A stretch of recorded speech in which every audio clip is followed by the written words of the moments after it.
अनजाने पल की कहानी विस्तारित रूप। गांव में एक बड़ा और संयुक्त परिवार रहता था, जहां सभी सदस्य एक दूसरे से गहराई से जुड़े हुए थे।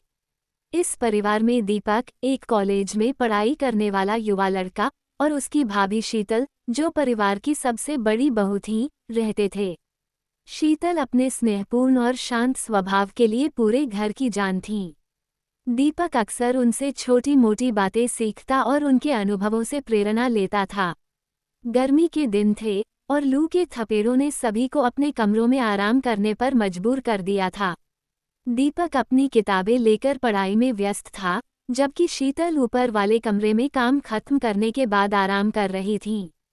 दोपहर का समय था, घर के बाकी सदस्य अपने अपने कामों में लगे हुए थे। शीतल ने गर्मी से परेशान होकर पंखा चालू किया और हल्के कपड़े पहनकर आराम करने लगी। उसने सोचा कि थोड़ी देर बैठकर वह फिर से रसोई का काम संभालेगी। उसने अपने दुपट्टे को उतारकर किनारे रख दिया और बालों को ठीक करने लगी। दीपक, जो छत पर कुछ सामान लेने जा रहा था, गलती से भाभी के कमरे की खिड़की के पास से गुजर गया। खिड़की का पर्दा हल्का सा खिसका हुआ था और उसकी नज़र अंदर चली गई। उसने देखा कि शीतल अपने बालों को संवार रही थी और आराम से बैठी थीं। दीपक को तुरंत एहसास हुआ कि वह एक ऐसी चीज़ देख रहा है जो उसे नहीं देखनी चाहिए। वह झिझक और घबराहट के साथ तुरंत नजरें हटाकर वहां से चला गया। लेकिन उस पल ने उसे बेचैन कर दिया। उसे लग रहा था कि उसने कुछ गलत कर दिया है, हालांकि यह अनजाने में हुआ था। शाम को, जब सभी लोग अपने अपने कामों में व्यस्त थे, दीपक ने साहस जुटाकर भाभी से बात करने का फैसला किया। उसने शीतल से कहा, भाभी, मुझे आपसे कुछ जरूरी बात करनी है। शीतल ने मुस्कुराते हुए कहा, क्या हुआ दीपक?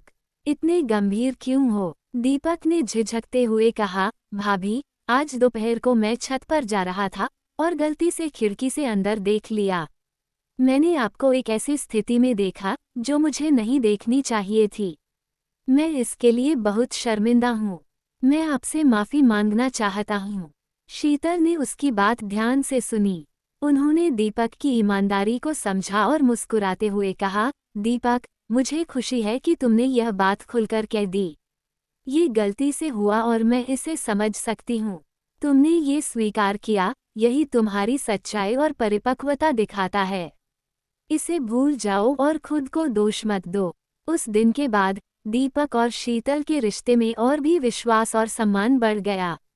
दीपक ने भाभी को हमेशा अपनी बड़ी बहन की तरह देखा और शीतल ने भी उसे एक छोटे भाई की तरह प्यार और मार्गदर्शन दिया।